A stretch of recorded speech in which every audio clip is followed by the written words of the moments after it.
In other news of this day, the Republican presidential field expanded to 5 with a pair of announcements. Carly Fiorina, a former Hewlett-Packard chief executive, made it official during a television interview and in an online video. And retired neurosurgeon Ben Carson followed suit at an event in Detroit.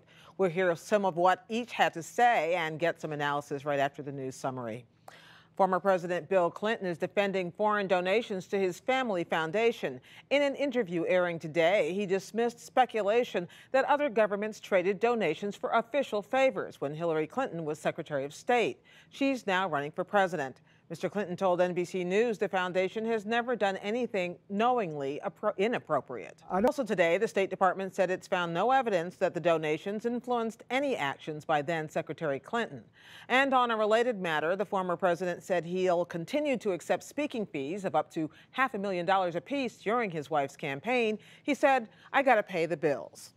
Also today, Hillary Clinton offered to testify before a special House committee on the attack in Benghazi, Libya, that killed the U.S. ambassador. Clinton's attorney said she's willing to appear once later this month to answer all questions on Benghazi and on her email practices.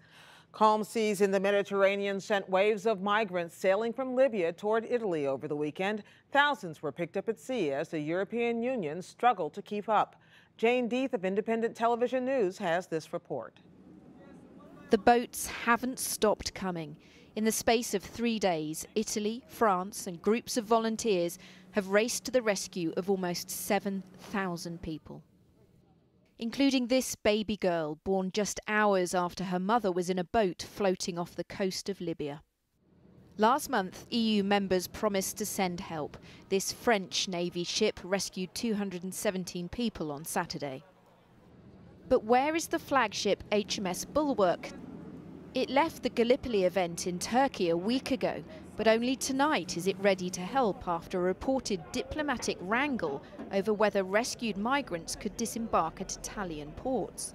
It's understood things were only resolved today. At the moment, the rescue mission, Operation Triton, is still relying heavily on passing vessels.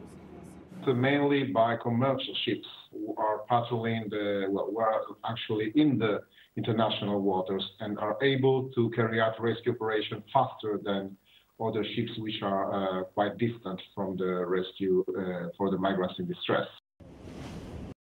This rescue boat is speeding not towards Italy but straight back to Libya. The Libyan Coast Guard returning migrants to the country they were desperate to leave. We are suffering. Can't you see? Look at.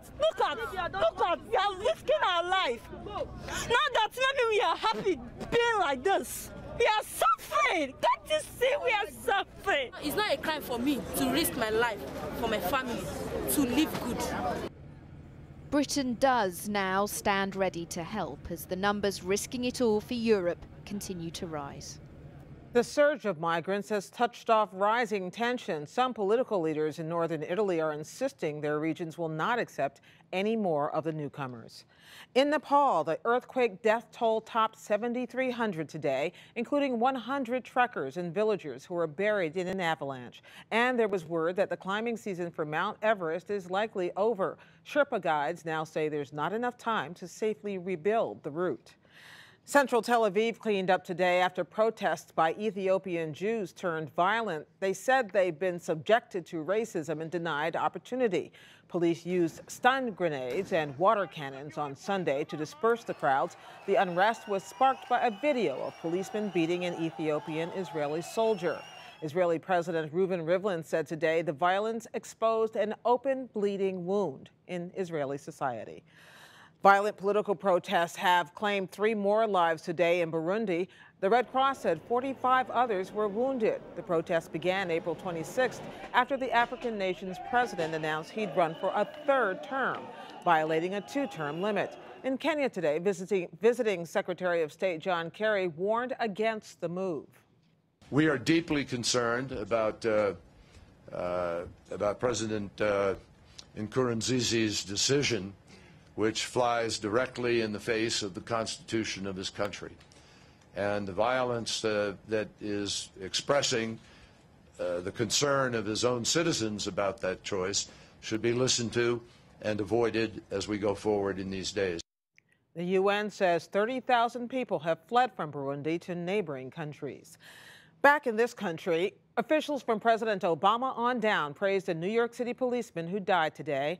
Brian Moore was shot Saturday as he tried to arrest a man suspected of carrying a gun. He was the third officer killed in the city in 5 months. His death came amid tensions over police actions in Baltimore, New York, and other cities. The top Republican in New York State surrendered today to face federal charges of extortion and bribery. State Senate Leader Dean Skelos, along with his son Adam, turned themselves in to the FBI in Manhattan. The elder Skelos allegedly used his power to enrich himself and his son. Earlier this year, a top New York Democrat, Assembly Speaker Sheldon Silver, was charged with taking payoffs. Wall Street moved slightly higher on this. Dow Jones Industrial Average gained 46 points to close at 18,070. The Nasdaq rose 11 points and the S&P 500 added 6.